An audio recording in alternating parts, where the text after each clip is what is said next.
ask me, sir, it takes like 40-45 minutes to complete the task 2 while writing to 70 words for writing task 2, and how you going to write it, that's what I'm going to tell you.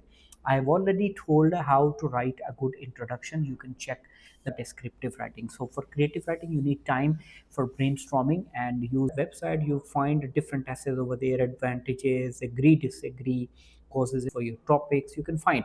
So first we have clicked on advantages online, rather person to person. So you'll have a pen and paper. When you're it reduces the cost, online meetings, it increases brainstorming map, your body paragraph will be decided. Your three advantages: reduce cost, increase flexibility, and time saving. You can advantages. And the second view, disadvantages: lack of personal connection,